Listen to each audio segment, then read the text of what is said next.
வணக்கம் பிரியமானவர்களே, இந்த புது வாரத்தினுடைய முதல் வேலை நாள். மிக நிச்சயம் பல காரியங்களை நீங்க எடுத்து தொடங்கியிருப்பீங்க. உங்களுடைய பல பதில்களுக்காக நீங்கள் படியானதை எடுத்து வைத்திருப்பீர்கள். என ஒவ்வொரு வாரத்தினுடைய முதல் வேலையின் துவக்கத்தின் நாளில் பல காரியங்களை நாம் இந்த இடத்துல சிந்திக்கிறோம், செயல்படுத்துகிறோம். நாம் இந்த இடத்துல அந்த காரியத்தை செய்ய முழு பலனோடு இந்த இடத்துக்கு இறங்குகிறோம். சரியா இல்லைங்க?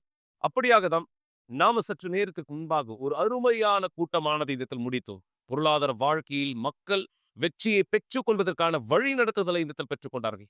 நீங்க யார் இந்த நேர நிகழ்ச்சியை பார்த்துட்டு இருக்கீங்களோ, நம்முடைய ஆலயத்தில் ஒவ்வொரு திங்கட்கிழமையும் பொருளாதார வாழ்க்கையினுடைய வெற்றிக்கான வழி நடத்துதல் தேவனுடைய வார்த்தையிலிருந்து பெற்றுக்கொள்ளக்கூடிய ஒரு மிக சிறப்பான கூட்டம் நடைபெறுகிறது. நீங்க யார் எப்படியாவது சொல்றீங்களோ, பாச எனக்கு கடன் பிரச்சனையானது இருக்கும், நான் பல தரித்திரமான சூழலில் இந்த இருக்கேன், என்னுடைய கரத்திற்கு வந்து சேர வேண்டிய பணம் இன்னும் வந்து சேராததா இருக்கு, அல்லது என்னுடைய கான்ட்ராக்ட்ல இந்த இடத்துல டிலேஸ் ஆனது இருக்கும். நான் பல விதத்தில் என்னுடைய கரங்களுக்கு வந்து சேர வேண்டிய பதில்களை இன்னும் பெற்றுக்கொள்ள முடியாத ஒருவராய் இருக்கிறேன். இப்படியாக தான் நீங்க இருக்கீங்கன்னா, உங்களுக்காக தான் ஒவ்வொரு திங்கட்கிழமையும் இது சிறப்பான கூட்டத்தில் நாங்கள் ஒன்றிணைக்கிறவராய் இருக்கிறோம். தேவனுடைய வழி நடத்துதலை மக்களுக்கு கற்றுக் கொடுக்க முடியாகும். மிக நிச்சயம் இந்த கூட்டத்தில் நாங்கள் ஜபத்தை மட்டுமல்ல, உபவாசத்தையும் இந்த சேர்ந்து செய்கிறவராய் என தேவனுடைய வார்த்தை சொல்கிறது. இந்த பிசாசுகள் ஜபத்தினாலும் உபவாசத்தினாலும் அன்றி வேறு ஒன்றினாலும் விதத்தில் புறப்படாது. இதை சொன்னது யார்? ஆண்டவராகிய இயேசு அவர்தானே. மிக நிச்சயம் எது தடைகளாய், எது காலதாமதங்களாய் உங்களுடைய வாழ்க்கை மீது நீங்கள் பெற விரும்புகிற பதில்களை பெற்றுக்கொள்ள முடியாததாய், தடையானதாய் இருக்கிறதோ, இந்த எல்லா தடைகளை ஜெயிப்பதற்கானதா இந்த விசுவாசத்தின் சிறப்பான கூட்டம். எனவே உங்களை நீங்கள் தயார்படுத்துங்கள். அப்படியான ஒரு பிரச்சனை நீங்கள் சந்திக்கிறவராக இருந்தால் உங்களுடைய விண்ணப்பங்களை எங்களோடு பகிர்ந்து கொள்ளுங்கள். கீழே இருக்கிற இந்த உதவி எண்களில் எங்களை தொடர்பு கொள்ளலாம். உங்களுடைய சூழ்நிலைகள், உங்களுடைய கடினங்களானதென ஒன்றிணைந்து தேவனுடைய பதில்களை பெற்றுக்கொள்ள நாம் போராடலாம். மேலும் இந்த திங்கட்கிழமை கூட்டங்களுக்கு நீங்கள் வரவேற்கப்படுகிறீர்கள், உங்களுடைய பொருளாதார வாழ்க்கையின் வெற்றிகளை கைப்பற்றும்படியாக. எனவே இந்த நாள் நாம எந்த ஆசீர்வாதத்தை தேவன் உங்களுடைய வாழ்க்கையின் மீது வைத்திருக்க கொடுக்க விரும்புகிறார் என்பதை மிக தெளிவா இந்த இடத்துல பார்க்கும்படி ஒரு சாட்சியை இந்த இடத்துல நீங்க பார்க்க விரும்புறேன். இந்த சாட்சி பிற்பாடு நான் தேவனுடைய வழி நடத்துதலை தேடலாம். சாட்சி பாருங்கள் பொழுதை. வணக்கம், என் பேர் ஜெனிஃபர். நான் சின்ன வயசுல இருந்து யூனிவர்சல் ஆலயத்துக்கு வந்துட்டு இருக்கேன். நான் ஆலயத்துக்கு வந்த முதல் காரணமே என்னுடைய குடும்பம் அழிக்கப்பட்ட நிலைமையில இருந்தது. எங்க அம்மாக்கும் அப்பாக்கும் நிறைய சண்டை நடக்கும். அந்த சண்டையினால நான் அங்க இருக்கிறது நல்லது கிடையாது, என்னுடைய படிப்பு கெட்டுன்றதுனால என்னுடைய சித்தி வீட்டுல விட்டாங்க. நான் அங்கதான் இருந்தேன். அப்ப அவங்க யூனிவர்சல் ஆலயத்துக்கு வருவாங்க. அதனால என்ன அவங்க கூட கூட்டிட்டு வருவாங்க. நான் இங்க வரும்போது ஃபர்ஸ்ட் நிறைய சாட்சியை நான் பார்க்க ஆரம்பிச்சேன். நிறைய பேர் சாட்சி சொல்றத நான் பார்த்தேன். அப்ப எனக்கு எதுவுமே புரியாது. ஆனா நான் வளர வளர நிறைய விஷயம் எனக்கு கத்துக்க கொடுத்தாங்க. இப்படிதான் பண்ணணும், இப்படிதான் ஜெபிக்கணும், இப்படிதான் நம்ம நம்மளோட குடும்பத்துக்காக போராடணும் அப்படின்றது நிறைய விஷயத்த எனக்கு சொல்லி கொடுத்தாங்க. நான் வளர வளர அது எல்லாத்தையுமே நான் என்னுடைய முறையில நான் செயல்படுத்தினேன். நான் அதை செயல்படுத்தும் போது என்னுடைய குடும்பத்துல நான் மாற்றத்தை பார்த்தேன். ஏன் அப்படின்னா, நான் தேவனிடத்துல சொன்னேன், தேவனே இங்க பல பேர் நான் வந்த நாள்ல இருந்து நிறைய சாட்சி சொல்றாங்க. நான் இவ்வளவு வளர்ந்துட்டேன், இருந்தாலும் என்னுடைய குடும்பத்துல நான் சாட்சியை பார்க்கலன்னா நிஜமா என்னுடைய வாழ்க்கையில நீங்க உண்மையானவர்னு என்னால நம்ப முடியாது. அதனால உங்களுடைய வல்லமையை காமிங்க அப்படின்றதுதான் என்னுடைய முதல் ஜெபமா இருந்தது, முதல் விண்ணப்பமா இருந்தது.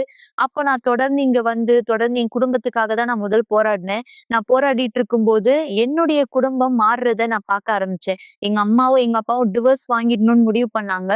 ஆனா நான் இங்க எப்ப போராட ஆரம்பிச்சேனோ, எப்ப நான் ஜெபிக்க ஆரம்பிச்சேனோ என் குடும்பத்துக்காக, அந்த நேரம் என்னுடைய அம்மாக்கும் எங்க அப்பாவுக்கும் உள்ள பிரிவினை முழுசாவே காணாம போயிடுச்சு. அவங்களுக்குள்ள டிவோர்ஸ் பண்ணணும் அப்படின்ற ஒரு முடிவு இல்லாமலே போயிடுச்சு. 2 பேர் ஒண்ணானாங்க. அதுக்கப்புறம் என்ன என்னோட சித்தி வீட்டுல இருந்து திரும்ப எங்க வீட்டுக்கே கூட்டிட்டு போனாங்க. அதுதான் என்னோட வாழ்க்கையிலேயே ஒரு மிகப்பெரிய சந்தோஷமா இருந்தது. இருந்தாலும் நான் நிறுத்தாம நான் தொடர்ந்து ஆலயத்துக்கு வர ஆரம்பிச்சேன். ஏன்னா இங்கதான் என்னோட வாழ்க்கை மாறுச்சுன்ற ஒரு எண்ணத்தினால நான் தொடர்ந்து வர ஆரம்பிச்சேன். நான் தொடர்ந்து வந்துட்டு இருக்கும்போது நான் புதன்கிழமை, வெள்ளிக்கிழமை, ஞாயிற்றுக்கிழமை இந்த கூட்டத்தை நான் தவற விடாம கலந்துகிட்டேன். ஏன் அப்படின்னா, இந்த கூட்டத்துல தான் தான் வந்து நான் விடுதலையை பெற்றேன். என்ன விடுதலைன்னு பார்த்தா, என்னுடைய சரீரப்பூர்வமான விடுதலையா இருக்கட்டும், என்னுடைய ஆவிக்குரிய வாழ்க்கையில நான் ஒரு மாற்றத்த பார்க்க ஆரம்பிச்சேன். ஏன்னா, என்னுடைய குடும்ப பிரச்சனையினால எனக்கு பேசுறதுக்கு ஆள் கிடையாது. எனக்கு வந்து எந்த ஒரு உறவுமே கிடையாது. என்னுடைய அம்மா பிரிஞ்சிருக்காங்க, அப்பா பிரிஞ்சிருக்காங்க அப்படின்ற ஒரு கவலையினால என்ன நானே வந்து தனியா வச்சுக்கிட்டேன். யார்கிட்டயும் பேசாம, எனக்கு எந்த ஒரு விஷயமுமே வந்து பிடிக்காம இருந்தது. அதனால நான் வந்து என்னுடைய முழு நேரத்தையுமே வந்து ஃபோன்ல வந்து செலவு பண்ணேன். நான் வந்து ஃபோன் பார்த்துக்கிட்டே இருப்பேன். விடிய விடிய நான் தூங்க மாட்டேன். நான் இப்படி தூங்காம இருந்ததுனால, நைட்ல வந்து எனக்கு நெறைய கெட்ட கனவு வரும். அதே மாதிரி நான் நெறைய உருவங்கள பார்க்க ஆரம்பிச்சேன்.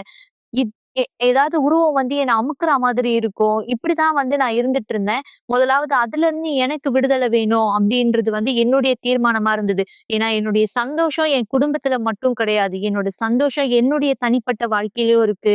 அப்படின்றத நான் வந்து இங்க புரிஞ்சுகிட்டேன். எனக்கு வந்து நெறைய மன அழுத்தம் இருந்தது. அந்த மன அழுத்தத்தினால என்னால நைட்டு தூங்க முடியாது. நான் அழுதுகிட்டே இருப்பேன். எதுக்காக அழுவுறேன்? எனக்கு என்ன பிரச்சனைன்னு என்னால சொல்லக்கூட முடியாது. நெறைய துன்புறுத்தல கூட நான் சந்திச்சிருக்கேன். அப்படி இருக்கும்போது என்னோட வாழ்க்கை எனக்கு சுத்தமா பிடிக்கவே இல்ல. என்ன வாழ்க்கை இது? எதுக்காக நான் இப்படி இருக்கேன்? அப்படின்ட்டு எனக்குள்ளே வந்து ஒரு கேள்வியானது இருந்தது. இதனால வந்து கெட்ட நண்பர்களோடு கூட நான் பேச ஆரம்பிச்சேன். அவங்க கூட வந்து நான் பழகணும். அவங்கள பத்தி நான் தெரிஞ்சுக்கணும். என்னை யாராவது புரிஞ்சுக்கணும். என் கூட என்ன புரிஞ்சுக்க ஒருத்தர் இருக்கணும். அது என் நண்பரா இருக்கணும் அப்படின்னு சொல்லி நான் வந்து அதிகமா வந்து யோசிக்க ஆரம்பிச்சேன். ஆனா, இருந்தாலுமே எனக்கு வந்து நான் என்னதான் நண்பர் கூட போனாலுமே, எனக்கு வந்து என்னோட வாழ்க்கையில நான் தனியா இருக்க மாரி ஏதோ ஒரு வெறுப்பு என் மேலேயே எனக்கு இருந்தது. அந்த வெறுப்ப என்னால வந்து ஜெயிக்கவே முடியல. அப்போ இங்க வந்து நான் விடுதலைக்கான பிரேயர்ல நான் கலந்துக்கிட்டேன். அந்த விடுதலையோட ஜெபத்துல நான் விடுதலை பெற ஆரம்பிச்சேன். அந்த விடுதலைய பெற்றதுக்கு பிறகு இருந்தாலும் எனக்குள்ள ஏதோ வெறுமையா இருந்தது. அந்த நேரத்துல நான் வந்து இங்க ஆலோசனைய பெற்றுக்கொண்டேன். நான் ஆலோசனை கேட்கும்போது நான் வந்து அவங்க சொன்னாங்க, "இந்த மாதிரி நீ உண்மையா உன்னுடைய பாவத்துல இருந்து, உன்னுடைய பாவமான வாழ்க்கையில இருந்து நீ மனம் திரும்பணும். உன்னுடைய எல்லா பாவத்தையுமே நீ கைவிடணும். நீ இது எல்லாத்தையுமே விட்டா மட்டும் தான் உனக்கு வந்து உண்மையான சமாதானம் இருக்கும். அந்த சமாதானம் தேவனிடத்துல இருந்து மட்டும் தான் உனக்கு குடுக்க முடியும்." அப்படின்னு சொல்லி சொன்னாங்க. அந்த நேரம் நான் வந்து முடிவு பண்ணேன். அது எந்த விதமான சமாதானமா இருக்கும்ன்ட்டு. அந்த சமாதானம் பரிசுத்த ஆவின்றத நான் என்னோட வாழ்க்கையில புரிஞ்சுகிட்டேன். நான் புரிஞ்சுகிட்ட பிற்பாடு நான் தொடர்ந்து ஆலயத்துக்கு வந்தேன். நான் நிறுத்தல. நான் ஆலயத்துக்கு வந்து அதிகமா பரிசுத்த ஆவி தேட ஆரம்பிச்சேன். ஏன்னா என்னுடைய குடும்ப விடுதலை, என்னுடைய தனிப்பட்ட வாழ்க்கையில நான் விடுதலைய பார்த்தேன். இருந்தாலும் எனக்கு இந்த வெறும வந்து இருக்கக்கூடாது. நான் பரிசுத்த ஆவியினால நிரப்பப்படணும். என்னுடைய வாழ்க்கை சாட்சியா மாறணும் அப்படின்றதுக்காக நான் தொடர்ந்து முன்னோக்கி வந்துட்டு இருந்தேன். நான் வந்து தேவனுடைய ஆவிய பெறுறதுக்காக என்னுடைய பழைய வாழ்க்கை, என்னுடைய பாவம் எல்லாத்தையுமே நான் கைவிட்டேன். என்ன நான் வெறுக்கக்கூடிய ஒரு நபரா இருந்தேன். ஆனா இன்னைக்கு நான் வந்து என்னையே அன்பு செய்யக்கூடிய ஒரு நபரா நான் மாறினேன். எனக்கு யார் மேலயும் வெறுப்பானது இல்ல, கோவமானது இல்ல. நான் எல்லாத்தையுமே வந்து பரிசுத்த ஆவி வேணுன்றதுக்காக நான் மாத்திக்கிட்டேன்.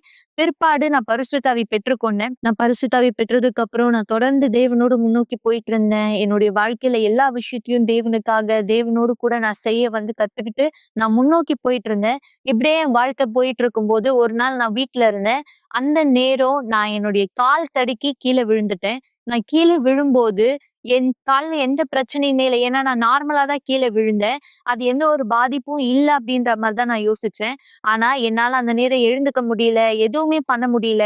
ஹாஸ்பிட்டலுக்கு கொண்டு போய் காட்டுனா என்னுடைய காலுடைய முட்டி எலும்பு, ஜவ்வு இது எல்லாமே அறுந்து முழுசா உடைஞ்சிடுச்சு அப்படின்னு சொல்லிட்டாங்க. இந்த காலே மொத்தமா ஒரு ரொம்ப பலவீனமா இருக்கு. இந்த கால் சரி பண்றது கஷ்டம் அப்படின்ற மாதிரி சொல்லியிருந்தாங்க. மாத்திரை குடுத்து பார்க்குறோம். மாத்திரையில சரி பண்ணி பார்க்கலாம் அப்படின்னாங்க. நானும் வந்து 1 வருஷமா 1 1/2 வருஷம் கிட்ட நான் மாத்திரை எடுத்தேன். நான் நெறைய ஊசி போட்டுக்க ஆரம்பிச்சேன். இந்த மாதிரி தான் இருந்தது. ஏன்னா ஒவ்வொரு டாக்டர் கிட்ட நாங்க போகும்போதும், அவங்க வந்து கால் இருக்கிற நிலைமைய விட ரொம்ப மோசமாகிட்டு இருக்கு அப்படின்றத தான் வந்து சொன்னாங்க. அந்த நேரம் வந்து எனக்கு ரொம்பவே வருத்தமானது இருந்தது. ஏன்னா என்னுடைய வேலை எதுவுமே என்னால செஞ்சுக்க முடியல. என்னுடைய வேலைய வந்து மத்தவங்க தான் வந்து செய்வாங்க. என்னுடைய அம்மா எனக்கு உதவுனாங்க. அதனால அவங்களோட வேலையுமே தடையா ஆச்சு. திரும்ப நாங்க ஹாஸ்பிட்டலுக்கு போகும்போது டாக்டர் வந்து சொன்னாங்க, அதுதான் கடைசி நேரம் நாங்க ஹாஸ்பிட்டலுக்கு போனது. டாக்டர் சொல்லிட்டாங்க, "இனியும் இந்த கால் வந்து ஆப்பரேஷன் பண்ணலைன்னா, இந்த கால் இன்னும் வந்து மோசமாயிடும். ஏன்னா இந்த கால்ல இருக்க ஒவ்வொரு நரம்புமே இன்னொரு நரம்ப வந்து அழிச்சிட்டு இருக்கு. முழு காலுமே வந்து ஸ்பாயில் ஆயிட்டு இருக்கு. இதால என்ன வேணா ஆகலாம் அப்படின்னு சொல்லிட்டாங்க. அந்த நேரம் வந்து ஓகே ஆப்ரேஷன் பண்ணிக்கலாம் அப்படின்ட்டு நான் முடிவெடுத்து நான் தேவனோட கரத்துல வச்சுட்டு நான் போனேன். அந்த இடத்துல நான் வந்து உண்மையாவே ரொம்ப அதிகமா பயந்துட்டு இருந்தேன். ஏன்னா நான் மட்டும் அங்க தனியா இருக்கும்போது என்ன நடக்குது? என்ன ஆகும்? அப்படின்ட்டு எனக்கு ஒண்ணுமே வந்து புரியல. என்னுடைய காலுடைய நிலைமையினால என் உயிர நான் இழந்துருவேனோ! இல்ல கால் வந்து சரியாகாதோ! அப்டின்ற ஒரு எண்ணம் எனக்கு இருந்துட்டே இருந்தது. சர்ஜரி பண்ணும்போது டாக்டர் ஒரே ஒரு விஷயம் தான் எனக்கு சொன்னாங்க. இந்த கால் ஒண்ணு நல்லா ஆகலாம், இல்ல நல்லா ஆகாமலும் போகலாம். ஏன்னா, வாய்ப்பே கிடையாது. ஏன்னா, முழு காலுமே வந்து ரொம்ப மோசமாயிடுச்சு. நாங்க என்னதான் சர்ஜரி பண்ணி, உள்ள வந்து நட்டுலாம் வைக்கணும் அப்டின்னு சொல்லி சொன்னாங்க. ஆனா, சொன்னாலுமே கூட நட்டு வைக்க கூட வந்து இது வந்து அவ்வளவா பேலன்ஸபிள் இல்ல. அப்படின்னு சொல்லிட்டு டாக்டர் அதான் சொன்னாங்க. என்னதான் சர்ஜரி பண்ணாலுமே, சர்ஜரி முடிஞ்சதுக்கு அப்புறம் நீ வந்து ஒரு குச்சி வச்சுன்னு தான் நடக்கிற மாரி இருக்கும். நீ வந்து வாக்கர் யூஸ் பண்ணணும். உன்னால நார்மலா நடக்க முடியாது. அந்த நேரம் வந்து நான் என்னோட படுக்கையில இருக்கும்போது, அந்த சர்ஜரி வார்டுக்குள்ள இருக்கும்போது தேவனிடத்துல நான் சொன்ன ஒரே ஒரு விஷயம் இதுதான். நான் ஒரு பொருத்தனையானது பண்ணேன். தேவனே, உண்மையா நான் உங்களுக்கு சாட்சியா இருக்கணும்னா, என்ன உயிரோடு இந்த இடத்துல இருந்து கொண்டு போங்க. அப்படி இல்லையா, இது என் கால் சாட்சியா மாறாது அப்படின்னா, என்னுடைய வாழ்க்கை தேவையில்ல. ரட்சிப்பு இருக்கும்போதே என்னை எடுத்துக்கோங்க. அப்படின்ற ஒரு விஷயத்த தான் நான் தேவனிடத்துல சொன்னேன். அந்த நேரம் என் பல்ஸா இருக்கட்டும், எல்லாமே எனக்கு குறைஞ்சிருச்சு. சர்ஜரி நடந்துட்டே இருக்கு. காலையில நான் சர்ஜரி வார்டுக்குள்ள போய் ஈவ்னிங் தான் என்ன வந்து ஐசியூல இருந்து கொண்டு வந்தாங்க. நான் உயிரோட தான் வந்தேன். நான் வந்ததுக்கு அப்புறம் என்னோட வலி வந்து என்னால தாங்க முடியல. சர்ஜரி முடிஞ்சதுக்கு அப்புறமும் ப்ளீடிங் வந்து ஆகிட்டே இருந்தது. முட்டியோட சைட்ல ஒரு ஓட்டை மாதிரி போட்டிருந்தாங்க. அந்த ஓட்டையில இருந்து வந்து எனக்கு ரத்தம் வந்து கசிஞ்சுட்டே இருந்தது. அழுத்தி, அழுத்தி அந்த ரத்தத்தெல்லாம் எடுத்தாங்க. நான் ஹாஸ்பிட்டல்ல தான் இருந்தேன். இருந்தாலும் நான் தேவன்கிட்ட சொன்னேன். ஓகே, நான் இங்க வந்துட்டேன். என்ன உயிரோடு கொண்டு வந்துட்டீங்க. நான் உங்கள நம்புறேன். மருத்துவர் என்ன வேணா சொல்லலாம். ஆனா உங்களால முடியாதது எதுவுமே கிடையாது. பல பேர் வாழ்க்கை சாட்சியா மாறுதுன்னா, இன்னைக்கு நான் உங்களோட ஆவிய பெற்று இருக்கேன். நான் தான் உங்களுக்கு மத்தியில சாட்சியா நிக்கணும். உங்கள மகிமைப்படுத்தணும். அப்படின்னு சொல்லி நான் சொல்ல ஆரம்பிச்சேன். அந்த நேரம் பரிசுத்த ஆவி மட்டும் தான் என்ன பலப்படுத்தக்கூடியவரா இருந்தாரு. ஏன்னா என் குடும்பத்துல கூட எல்லாருமே வந்து அவங்களோட நம்பிக்கைய விட்டுட்டாங்க. அந்த நேரம் எனக்குள்ள வந்து ரொம்ப பயமா இருந்தது. இருந்தாலும் எனக்கு பரிசுத்த ஆவி பலப்படுத்தினாரு. இல்ல என்னால முடியும். எல்லாராலயுமே வந்து அவங்களோட வாழ்க்கையில சாட்சிய பார்க்க முடியும்னா, என்னோட விசுவாசத்த நான் பயன்படுத்தும்போது தேவன் என்னுடைய வாழ்க்கையிலயும் மாற்றத்த கொண்டு வர முடியும். அப்படின்ற ஒரே உறுதி தான் எனக்கு இருந்தது. நான் ஹாஸ்பிட்டல்ல டிஸ்சார்ஜ் ஆகி நான் வீட்டுக்கு வரும்போது டாக்டர் சொன்னாங்க. "நீ ஸ்டிக் யூஸ் பண்ணி நடக்க ஆரம்பி. வாக்கர் யூஸ் பண்ணி நடக்க ஆரம்பி. ஆனா ரொம்ப ஸ்ட்ரெயின் பண்ணாத. இதுதான் உன்னுடைய பொசிஷன்." அப்படின்ட்டு உள்ள ஒரு ஆர்டிபிஷியல் நரம்பு ஒண்ணு வச்சு எனக்கு அனுப்புனாங்க. அவ்வளவுதான் முடிஞ்சிருச்சு. இனிமே வந்து இது வந்து எந்த ஒரு ஆபத்தும் வராம பாத்துக்கோ. ஏன்னா நீ எது பண்ணாலும் அது டக்குன்னு அந்த நரம்பு விட்டுரும். அது முடிஞ்சிரும். நீ டேப்லெட் கரெக்ட்டா போடணும். லைஃப் டைம் நீ டேப்லெட் எடுக்கணும்னு சொன்னாங்க. நான் தேவனிடத்துல நான் சொன்னேன். தேவனே, நான் உங்க பீடத்த ஏறப் போறேன். நான் உங்க பீடத்த ஏறும்போது கண்டிப்பா நான் பீடத்துல இருந்து இறங்கும்போது இதே ஒரு ஜெனிஃபரா நான் இறங்க மாட்டேன். என் வாழ்க்கை மாறும் அப்படின்ற ஒரு தீர்மானத்தோடு நாங்க முடிஞ்சதும் அந்த வாரம் நான் ஆலயத்துக்கு வந்தேன். நான் வந்ததுக்கு அப்புறம் நான் பீடத்துல ஏறினேன். நான் தேவனிடத்துல சொன்னேன். இங்க நான் நிக்கிறேன் தேவனே. இந்த கொம்போடு நான் பீடத்தை ஏறி இருக்கேன். ஆனா அடுத்த தடவ நான் பீடத்தை ஏறும்போது இந்த கொம்பு இல்லாத ஒரு நபரா தான் நான் ஏறணும். எனக்கு எந்த வாக்கரும் தேவையில்ல, வீல் சேரும் தேவையில்ல அப்படின்னு சொல்லி நான் சொன்னேன். எதுவுமே எனக்கு தேவையில்லை. ஏன்னா நான் நல்லா நடக்கிறேன், நல்லா ஓடுறேன். என்னால என்னுடைய வேலைய என்னுடைய குடும்பத்துல செய்றவங்கள விட அதிகமா பலனா செஞ்சுக்க முடியுது. இனியே இந்த கால்ல எனக்கு வலி கிடையாது. எந்த கால நான் பத்திரமா பார்த்துக்கணும்னு சொன்னாங்களோ, இனி அந்த கால்ல எனக்கு எந்த ஒரு பிரச்சனையுமே கிடையாது. ஏன்னா என்னோட கால் ஆரோக்கியமா இருக்கு, பலனா இருக்கு. அத நான் உறுதியா நம்புறேன்.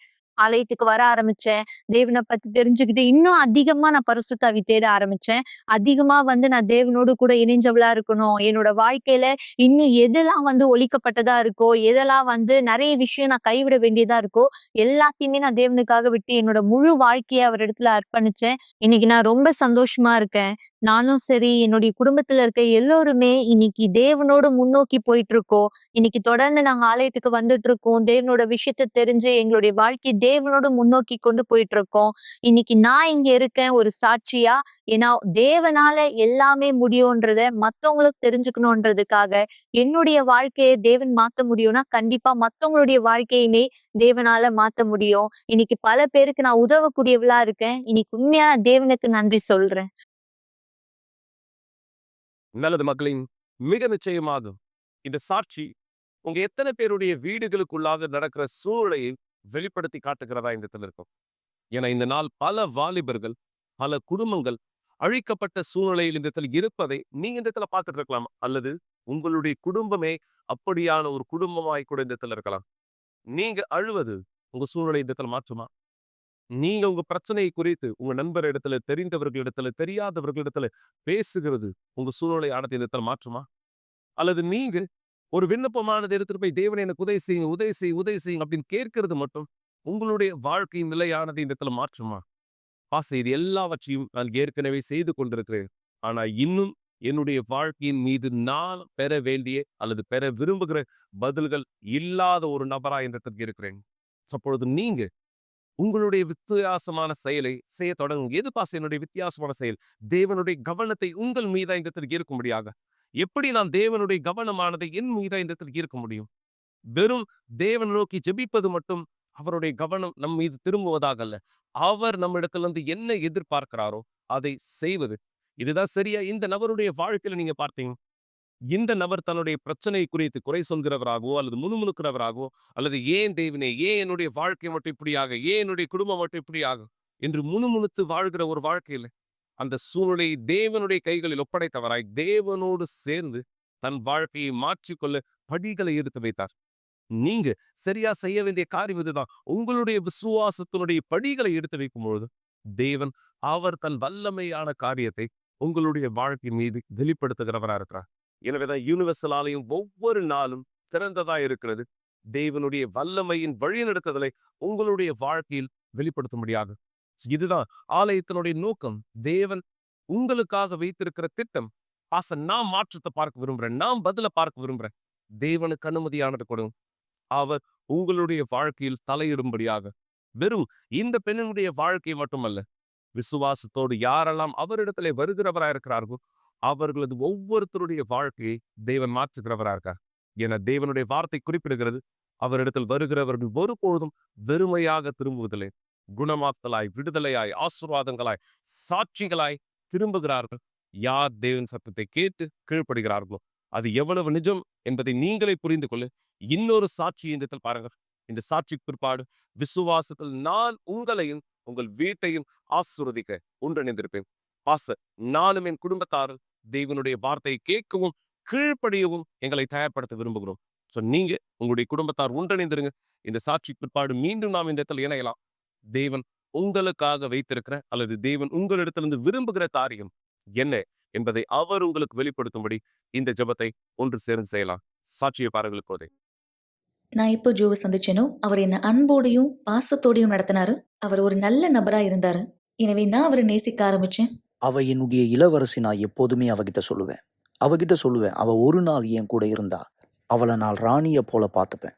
ஆனா என்னுடைய யோசனையில நான் வெறும் அவளை பயன்படுத்திக்கணும்னு நினைச்சேன். ஆனா காலம் கடந்து போக போக நான் அவளை நேசிக்க ஆரம்பிச்சேன். அப்பொழுது அந்த நேரம் நாங்க 2 பேருமே ஒன்னா சேர்ந்து இருக்க தீர்மானிச்சோம். அதன் பிற்பாடுதான் மோசமான காரியம் நடப்பெற்றது. அவர் என்கிட்ட ரொம்பவே முரட்டுத்தனமா நடந்துகிட்டாரு. அவர் என்ன அதிகமா அடிப்பாரு, என்ன ரொம்பவே மட்டமா நடத்தினாரு. நிறைய முறை என்னுடைய உடம்புல இருக்க எலும்புகளை உடைச்சிருக்காரு. நான் நினைச்சேன் நான் சாக போறேன்னு. இந்த எரிச்சலும் மோசமான கோபமும் எனக்குள்ள இருந்தது. அது மட்டும் இல்லாம நான் கெட்ட பழக்கத்திற்கும் அடிமையா இருந்தேன். எங்களுடைய வாழ்க்கை முழுமையா அழிக்கப்பட்டது. நாங்க ரொம்பவே தரித்திரத்துல வாழ்ந்தோம். ஏன்னா நாங்க சம்பாரிச்ச பணம் எல்லாமே கெட்ட பழக்கத்துக்காக செலவிடப்பட்டது. அவருடைய பணமும் என்னுடைய பணமும் சேர்த்து. அது மட்டும் இல்லாம உண்மையில என் மனைவியை கூட்டிக் கொண்டு நான் இங்க போய் வசிச்சேன். இந்த இடம் ரொம்ப மோசமான ஒரு இடம். இந்த எரிச்சலும் இந்த கோபமும் எனக்குள்ள இருந்தது. ஆனா இதை விட அதிகமா நான் அவளை வெளியே வேலைக்கு போக விட மாட்டேன். நான் அவளை வெளியே வேலை செய்ய விட மாட்டேன். நான் அவளை வீட்டுக்குள்ளேயே பூட்டி வைத்துருவேன். அது மட்டும் இல்லாம வீட்டினுடைய ஜன்னலை கூட நான் சாத்திட்டு பிற்பாடு அந்த சாவியை நானே வைத்துக் கொள்வேன். இந்த முழுமையான குழப்பத்துக்கு நடுவில் நான் வாழ்ந்துட்டு இருந்தேன். ஏறக்குறைய அவர் என்ன கொண்டு இருப்பாரு. என்னுடைய பக்கத்து வீட்டுல இருக்க ஒருத்தவங்க தேவனுடைய வல்லமை குறித்து எனக்கு சொல்லியிருந்தாங்க மற்றும் அவரால் என்ன செய்ய முடியும்னு. ஏன்னா நான் கஷ்டப்படுறத அவங்க பார்த்தாங்க. அவங்க யூனிவர்சல் ஆலயத்தை பத்தி சொல்லியிருந்தாங்க. அந்த இடத்துல விடுதலை கிடைக்கும்னு அவங்க அந்த ஆலயத்துல இருந்த ஒரு நபர். அவங்க சொன்னதை கேட்கும்பொழுது எனக்கு குழப்பம் ஏற்பட்டது. இருந்தாலும் அது எனக்கு நம்பிக்கையை உண்டு பண்ணுச்சு. நான் இவர்கிட்ட என்னை யூனிவர்சல் ஆலயத்துக்கு கூட்டிட்டு போகும்படி கேட்டேன்.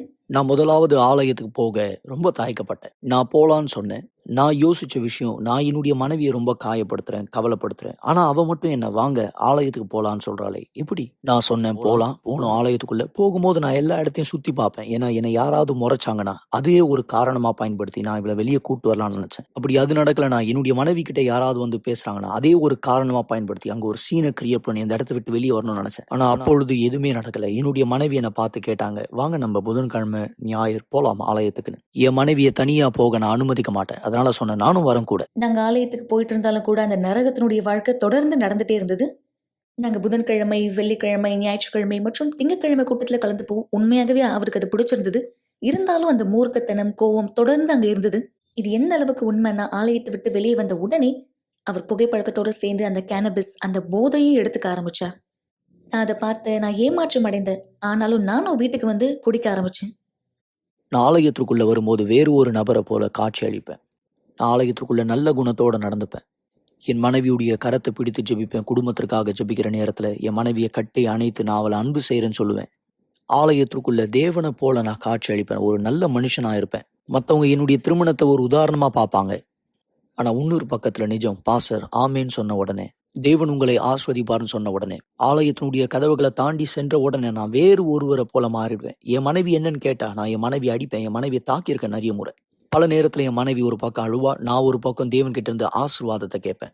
நான் செஞ்ச எல்லா வேலையும் வெளிவேடக்காரனை போல இருக்கும், பொய்யில வாழுகிறவனை போல இருக்கும். எப்பெல்லாம் என்னுடைய மனைவியை நான் தாக்கி காயப்படுத்தணும் அந்த நேரமே எனக்குள்ள மன வருத்தம் ஏற்படும். நான் அவகிட்ட மன்னிப்பு கேட்பேன். என்னை மன்னிச்சிருங்க அப்படின்னு நான் கேட்பேன் அவகிட்ட பலமுறை. நான் இப்படியாக இந்த வார்த்தையை கூட சொல்லியிருக்கேன். எல்லாருமே சொல்லுத போல நான் இனிமேலும் செய்ய மாட்டேன், என்னை மன்னிச்சிரு. நான் அவகிட்ட அழுதுருக்கேன். ஆமா, என்கிட்ட கூட அழுவார். நான் கண்ணீர் விட்டு அழுவேன். நான் வாய்ப்பை கேட்பேன். ஆண்டவர்கிட்டயும் கேட்பேன், ஆண்டவர் எனக்கு ஒரு வாய்ப்பு கொடுங்க. ஆனா அந்த வாய்ப்பு எல்லாம் எனக்கு கோபம் வருகிற வரையும் மட்டும்தான் இருக்கும். பல வருஷமா என்னுடைய வாழ்க்கை ஒரு குகையில வாழ்ந்ததை போல நிறைய விதமான சலிப்பு ஏற்பட்டது. என் வாழ்க்கையில எல்லாமே குறைவா மோசமான நிலையில இருக்கு. இது எல்லாவற்றையும் நான் விடணும்னு நினைச்சேன். பல வருஷமா ஆலயத்திற்குள்ள பல வருஷமா நான் ஞானஸ்தானத்தை பத்தி கேட்டிருக்கேன். ஞானஸ்தானம் பல வருஷமா நான் ஆண்டவர் என்னை நகர்த்தி கொண்டு செல்லணும்னு நினைச்சு காத்துட்டு இருந்தேன். சரியான வாய்ப்பு வர வேண்டும் எனக்கு தேவன் கிட்ட இருந்து. அது போல நான் காத்துக்கிட்டு இருந்தேன். எப்பெல்லாம் இஸ்ரவேல் சிறப்பு நிகழ்ச்சி வருதோ, எனக்கு அந்த சிறப்பு நிகழ்ச்சி வரும்போது மிகுந்த சோகத்தோடு நான் இருப்பேன். மிகுந்த சோகம் எனக்கு ஏற்படும். ஆலயத்துல சாட்சிகளை காண்பிக்கும் போது நான் பார்க்க மாட்டேன், நான் கழிவறைக்கு போயிடுவேன். என்னை அதிகமா தொந்தரவு படுத்தின விஷயம் என்னன்னா, சாட்சியில நான் என்ன செஞ்சா என்ன மாற்றத்தை பெறுவனோ அதே விஷயத்த அவங்க செஞ்சு அவங்க மாற்றத்தை பார்த்திருப்பாங்க. அவத்தை விட்டு வெளியே வரணும், தப்பான விஷயத்தை விட்டு வெளியே வரணும். நாங்க ஆலயத்துக்கு போயிட்டு இருக்க அந்த நேரத்துல தான் எங்களுக்கு முதலாவது பிள்ளை பிறக்கப்பட்டான். நான் ஆண்டவர்கிட்ட ரொம்ப அதிகமா கேட்ட ஒன்று, என்னுடைய மகனுக்காக எனக்கு ஒரு பிள்ளை வேண்டும் என்று நான் தேவன்கிட்ட கேட்டேன். ஒரு நாள் நான் என்னுடைய வீட்டுக்குள்ள போய் என்னுடைய மனைவியை நான் தாக்க ஆரம்பிச்சேன். என்னுடைய மனைவி அந்த நேரம் எங்களுடைய குழந்தையை பிடிச்சிட்டு இருந்தாங்க. நான் அடிக்கும் போது என்னுடைய மனைவி திரும்பிட்டாங்க. அந்த அடி எங்களுடைய குழந்தையின் தலை மேல பட்டுடுச்சு. என்னுடைய குழந்தை அந்த நேரம் வெறும் 3 மாசம் குழந்தையா இருந்தா. என்னுடைய குழந்தை ரொம்ப அழுவ ஆரம்பிச்சுனா நான் அவனுடைய தலையை தொட்டு பார்த்தேன். எந்த அளவுக்கு அவன் தலை ரொம்ப மென்மையா இருந்தது. அதுக்கப்புறமா என்ன நடக்க போகுதுன்னு எனக்கு தெரியல. போலீஸ் வந்துடுச்சு, சைரன் சவுண்ட். எங்க வீட்டு பக்கத்துல இருக்கக்கூடிய மக்கள் எல்லோருமே வந்துட்டாங்க எங்களுடைய வீட்டுக்கு. அந்த நேரம் நான் என்னுடைய நிஜத்தை நான் பார்த்தேன். என் முழு உலகமே உடைந்து கீழே விழுந்தது. நான் உதவிக்காக தேடும் போது கூட என்னுடைய பெருமை என்னை தடுத்தது. நான் முதல் முறையா உதவி கேட்க வரும்போது ஒரு இளமையான ஒரு போதகரை பார்த்தேன் ஆலயத்துக்குள்ள. அவர் என்கிட்ட கேட்டார், எப்படி நான் உங்களுக்கு உதவி செய்யலாம்? அதுக்கு பதிலா நான் கேட்டேன், உன் வயசுல நீ எப்படி எனக்கு உதவி செய்ய முடியும்? உனக்கு வயசு என்ன? அந்த நிலைக்கு வர ஆண்டவர் என்னை அனுமதிச்சார். ஏன்னா நான் அந்த நேரம் உட்கார்ந்து இவரோட பேச 18-19 வயசு தான் இருக்கும். இவருக்கு முன்னாடி என் கண்ணீரை விட்டு நான் அழுவ தொடங்கினேன். நான் கண்ணீர் விட்டு அழுது எல்லாத்தையும் சொன்ன பிற்பாடு நான் நினைச்சேன், இப்போது எனக்கு மனசை தேத்துக்கிற மாதிரி ஏதாவது ஒரு வார்த்தை இவர் பேச போறாரு அப்படின்னு நினைச்சேன். அவர் சொன்னது என்ன தெரியுமா? இவ்வளவு வயசாவது அழுகுறியே, நீ செஞ்ச எல்லாத்துக்கும் நீ அவமானப்படணும். இது எல்லாத்தையும் நீ தான் செஞ்சேன்னு சொல்றனா, ஏன் இப்போ கதறி அழுகுற? இங்க கவனிக்க, உங்களுடைய உள்புறத்தை நீ மாத்திக்கலனா உங்களுடைய வெளிப்புறம் அப்படியே தான் இருக்கும்னு சொன்னாரு. ஆண்டவர் உங்களுக்கு வேலைக்காரன் கிடையாது. அவரை வெறும் பயன்படுத்திக்கணும்னு நினைக்காதீங்க. எனக்கு ஒரு ஆறுதலான வார்த்தை, நிதானமான வார்த்தை அவர் சொல்லுவார்னு நினைச்சேன். இவர் எனக்கு தன்னம்பிக்கை கொடுப்பாரு, எல்லாமே சரியாயிடும் நினைச்சேன். ஆனா அந்த நேரம் இவர் பேசின வார்த்தை, என்னுடைய உண்மை எனக்கு முன்பாக வந்தது. அந்த உண்மை உள்ள வார்த்தை தான் என்னை விடுதலை செய்தது. நான் எனக்குள்ள ஒரு விஷயத்த சொல்லிக்கிட்டேன், நான் நிச்சயமா மாறணும். என்னுடைய கடந்த வாழ்க்கையில நான் என்ன செஞ்சனோ, நான் முன்னாடி செய்த தப்பை செஞ்ச பிற்பாடு வெறும் மனம் மட்டும் வருந்தினேன். ஆனா என்னுடைய நிஜத்தை நான் ஏற்றுக்கொண்டு நான் சொன்ன, ஆண்டவரே நான் உண்மையாகவே மனம் திரும்ப விரும்புகிறேன். நான் என்ன செய்யணுமோ அதை செய்ய போகிறேன். நான் எல்லாத்துலேருந்து மனம் திரும்ப போகிறேன். நான் சொன்ன, இப்படி ஆண்டவரே நான் எவ்வளோ நேரத்தை வீணாக்கியிருக்கேன், எவ்வளோ தப்பான காரியத்தை நான் செஞ்சுருக்கேன். நான் தண்ணீர்ல ஞானசானம் எடுக்க தீர்மானிச்சேன். நான் தண்ணீர்ல ஞானசானம் எடுத்தேன். எனக்கு கிட்டத்தட்ட 5 வருஷமா எடுத்துக்கொண்டது இந்த தீர்மானத்தை நான் செய்ய. நான் தண்ணீர்ல ஞானசானம் பெற்ற உடனே என் வாழ்க்கையின் மாற்றத்துக்கான முதல் படியை நான் எடுத்து வச்சிருந்தேன். நான் அந்த நேரம் புரிந்து கொண்ட மிக முக்கியமான விஷயம், நான் பரிசுத்தாவியை தேடின உடனே பரிசுத்தாவியை. அதுதான் என்னுடைய மிக முக்கியமான ஒரே ஒரு நோக்கமா மாறினது. அதுக்காக என்னுடைய முழுவதையும் கொடுத்தேன். பரிசுத்தாவியை பெற நான் எல்லாவற்றையும் கொடுத்தேன். அந்த நேரம் இஸ்ரவேல் சபை நிகழ்ச்சி வந்தது. நான் மிக முக்கியமானது என்னுடைய பொருட்களை நான் தியாகம் செய்ய வேண்டியதா வந்தது. 5 வருஷமா நான் நேரத்தை வீணாக்கிட்டு இருந்தேன். அந்த பெருமையை நான் தியாகம் செய்ய வேண்டியதா இருந்தது. ஆலயத்திற்குள்ள இருந்த அந்த 5 வருஷமான முகமூடியை நான் எடுத்து போட வேண்டியதா இருந்தது. நான் தேவனுடைய பீடத்தின் மீது ஏறினேன். அங்க நான் தேவன்கிட்ட பேசினேன், என் ஆண்டவரே, என் தேவனே, நான் அங்க சொன்ன இனிமேலும் நான் போய் சொல்லி நடிக்க விரும்பல ஆண்டவரே. நான் ஜெபத்துல முன்னாடி உன்னை அன்பு செஞ்சேன்னு சொன்னா, ஆனா அது எதுவுமே உண்மை கிடையாது. என்னுடைய வாழ்க்கையில நான் உன்னை முதல் இடத்துல வைக்கல. இதை நான் என் முழு நேர்மையோடு உனக்கு சொல்லுகிற ஆண்டவரே, இது எல்லாமே உண்மைனா, நீ சகலத்தையும் உருவாக்கினது உண்மைனா, நான் உன்கிட்ட இந்த உதவியை கேட்கிற ஆண்டவரே, எனக்குள்ள இந்த அன்பு தேவை உன் மீது. எனக்குள்ள உன்னுடைய ஆவி வேண்டும். அந்த ஜெபத்தை தான் நான் செய்தேன் தேவனுக்கு முன்னாடி. எனக்கு நல்லா ஞாபகம் இருக்கு. நான் புதன்கிழமை கூட்டத்துக்கு வந்திருந்தேன். அந்த கூட்டத்துல பாஸ்டர் சொன்னார், யாருக்கு பரிசுத்தாவி இல்லையோ, உங்களுக்கு பரிசுத்தாவி வேணும்னா நீங்க முன்பாக வாங்க, நீங்க பரிசுத்தாவியால் இன்னைக்கு நிரப்பப்படுவீர்கள் என்று சொன்னார். எனக்கு முன்னாடி வந்து மற்றவங்க என்னை பற்றி என்ன நினைப்பாங்க அப்படின்ற யோசனை இருந்துச்சு. ஆனால் இந்த முறை எனக்கு இல்லை. நான் முன்னாடி போனேன். நான் தான் முன்னாடி வந்தேன். அந்த இடத்துல பீடத்து முன்பாக சென்று என்னுடைய இரு கரத்தை நான் உயர்த்தினேன். நான் சொன்ன, ஆண்டவர், எனக்கு தெரியும் நீர் வல்லமை உள்ளவர், உனக்கு சக்தி இருக்கு, எனக்கு இந்த ஆவி வேணும். அந்த நேரம் எனக்கு எந்த விதமான புல்லரிப்பும் ஏற்படலை, எதையும் என்னுடைய சரீரத்தில் உணரல. ஆனால் எனக்குள்ள ஒரு உறுதி, நான் தேவனுடைய குரல் அந்த நேரம் கேட்டேன். இந்த குரல் எனக்கு, நீர் என்னுடையவன், நீர் என்னுடைய ஆஸ்தி என்கிற குரலை நான் கேட்டேன். அந்த நேரம் தேவன் என்னை மாத்தினார். தேவன் என்ன ஒரு புதிய மனுஷனா மாத்தினார். அவருடைய மனுஷனா மாத்தினார். எனவே நான் தேட ஆரம்பிச்சேன். எனக்கும் பரிசுத்தாவியானவர் வேணும்ன்றது நான் புரிஞ்சுக்கிட்டேன். என் கணவர் மட்டும் எனக்கு போதுமானவர் கிடையாது. ஒரு நாள் ஞாயிற்றுக்கிழமை கூட்டத்துல நான் பரிசுத்தாவியானவரை பெற்றுக்கொண்டேன். அவர் என் வாழ்க்கையின் மீது வந்தார். எனக்கு வல்லமையை கொடுத்தார், எனக்கு சமாதானத்தை கொடுத்தார். நான் ஒருபொழுதும் அனுபவிச்சிடாத அந்த சமாதானம், எனக்குள்ளாக இருந்த வெறுமையை அவர் நிரப்பினார். இன்னைக்கு ஜோ ஒரு அக்கறையான மனுஷன், எல்லாவற்றுக்குமே எனக்கு உறுதுணையா நிக்கிற ஒரு கணவர். நான் முன்னாடி என் கரத்தை பயன்படுத்தி என் மனைவியை ரொம்ப காயப்படுத்தினேன். ஆனா இன்னைக்கு அதே கரத்தை பயன்படுத்தி என் மனைவிக்கு நான் பரிசு மட்டுமே கொடுக்குறேன். முன்பாக என்னுடைய வார்த்தையை பயன்படுத்தி என்னுடைய மனைவியை திட்டுவேன். ஆனா இன்னைக்கு என்னுடைய வார்த்தையை பயன்படுத்தி என்னுடைய அன்பே, என்னுடைய செல்லமே என்று சொல்லுவேன். நம்ம எப்போ பரிசுத்தாவியால் நிரப்பப்படுகிறோமோ, அதுல இருந்து வருகிற மாற்றம் நாம் மட்டும் கிடையாது, எல்லோராலையும் அதை பார்க்க முடியும். நம்ம வீட்டுக்குள்ள இருக்கும்பொழுதுதான் நம்ம உண்மையா யாரா இருக்கும்னு தெரியும். உண்மைதானே பாஸ்டர் இது? ஏன்னா நம்ம வெளியே இருக்கும்பொழுது நம்ம ஒரு நபரா இல்ல வேற ஒரு நபரா நம்மளை வெளிப்படுத்துறது ரொம்பவே சுலபம். ஆனா வீட்டுக்குள்ள இருக்கும்பொழுதுதான் உண்மையா நம்ம யாரா இருப்போம் நம்ம வெளிப்படுத்துவோம். அன்றைக்கு நான் காயப்படுத்தின என்னுடைய மகன் இதோ இன்றைக்கு எங்களோடு கூட தேவனுடைய பிரசனத்திற்குள்ள இருக்கிறான். 5 வருஷமா எது நடக்கலையோ, இந்த நிமிஷத்துல இருந்து எல்லாமே நடக்க ஆரம்பிச்சது. பல வருஷம் ஆலயத்திற்குள்ள இருந்து எனக்கு என்ன நடக்கலையோ, நான் எப்போது தேவனுக்கு என் கண்களை திறக்க போறேன்னு தீர்மானிச்சனும் நடக்க தொடங்கினது. செழிப்பு வர தொடங்கினது. எனக்கு தேவன் எனக்கு ஒரு நிறுவனத்தை தொடங்க யோசனை கொடுத்தாரு. இதோ இன்னைக்கு நான் அந்த நிறுவனத்தை செஞ்சுக்கிட்டு இருக்கேன். என்னுடைய வீடு இப்போ பீச்சுக்கு ரொம்ப அருகாமையில் இருக்கு. தேவன் என்னுடைய வாழ்க்கையின் பல இடத்தை மாத்திருக்கார். நான் எடுத்த தீர்மானம், என்னுடைய பழைய வாழ்க்கையை புதைத்து என் பழைய வாழ்க்கை குறித்து மறக்க, அந்த பழைய வாழ்க்கைக்கு பதிலாக தேவன் அவருடைய பிரசனத்தையும் ஒரு புதிய வாழ்க்கையின் துவக்கத்தையும் எனக்கு கொடுத்திருக்கார். ஒருவரும் உங்களுக்கு வெளிச்சத்தின் நாளை கொடுக்காவிட்டாலும் அல்லது உங்களுடைய சத்தத்தை கேட்பதே பாரமாக தோன்றினாலும், உங்களுக்கு தேவையான பலத்தையும் நம்பிக்கையும் பெறுவதற்கான ஒரே வழி ஜெபம்.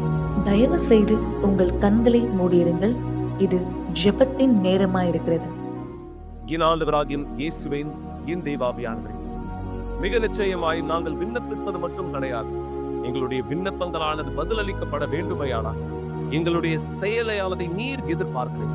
இதோ இந்த நேரம் யார் தன்னுடைய வாழ்க்கையை இந்த சாட்சிகளோடு ஒப்பிடும் பொழுது நிகரான ஒரு வாழ்க்கையை பார்க்கிறார்கள், வலியும் வேதனையும் கடினமும் இருந்த ஒரு குடும்பமாய் இருந்து கொண்டிருக்கிற ஒரு வாழ்க்கையை வாழ்ந்து கொண்டிருக்கிறார்கள். இந்த சூழலை எல்லாமே மாற முடியும். இது வெறும் சாட்சியில் இந்த இடத்தில் யார் மாற்றத்தை பார்த்தார்களோ அவர்களுக்கு மட்டும் நீர் வாக்களிக்கவில்லை, விசுவாசிக்கிற ஒவ்வொருவருக்கும் நீர் வாக்களிக்கிறீர்கள். இந்த நேரம் யாரெல்லாம் குடும்பமாய் ஒன்றிணைந்திருக்கிறார்களோ, இந்த நேரம் யாரெல்லாம் இந்த விசுவாசத்தில் நான் பதில் பார்க்க விரும்புகிறேன், என்னுடைய திருமணம், என்னுடைய வீடு, என்னுடைய பிள்ளைகள் ஆசீர்வதிக்கப்படுவதை நான் விரும்புகிறேன் என்கிற நோக்கத்தை உமக்கு வெளிப்படுத்துகிறவராக இருக்கிறாரோ, இந்த நபருடைய வாழ்க்கையில் தலையிடும் என் தேவன். ஆம் இயேசுவே, இந்த நபருடைய வாழ்க்கையில் தலையிடுவீராக. அவருடைய வாழ்க்கைக்குள்ளாக உம்முடைய நாமம் மகிமைப்படும்படியாக இவருடைய வாழ்க்கையை, இவருடைய வழியை, இவருடைய செயலை ஆசீர்வதிக்கிறார். எங்கள் இயேசுவின் தேவனை முற்றிலுமாய் இந்த நிலை மாற்றப்படட்டும். உம்முடைய பதில்களை பெற்றுக்கொள்ள இவர்கள் வழி நடத்தப்படட்டும். இந்த நபரை, இந்த நபருடைய குடும்பத்தை ஆசீர்வதிக்கிறேன், உன் கைகளில் ஒப்படைக்கிறேன், இயேசு கிறிஸ்துவின் நாமத்தினாலே. ஆமென். ஆமென். இது வெறும் ஒரு விண்ணப்பம் மட்டுமல்ல, இந்த விண்ணப்பத்தோடு செயலானது இருக்கிறது. எனவேதான் ஒவ்வொரு நாளும் யூனிவர்சல் ஆலயம் திறந்ததா இருக்கிறது. எங்களோடு கூட்டத்தில் இணையுங்கள். உங்களுடைய வாழ்க்கையின் நிலையை மாற்றிக்கொள்ளக்கூடிய வழிநடத்தலை கற்றுக்கொள்ளும்படியாக, அல்லது கீழே இருக்கிற இந்த உதவி எண்களை தொடர்பு கொள்ளுங்கள். தேவன் உங்களுக்கான ஆலோசனைகளை இந்த இடத்தில் கொடுக்கும்படி தேவன் உங்களுடைய வாழ்க்கையை ஆசீர்வதிப்பார். சென்று வாருங்கள் மக்களே.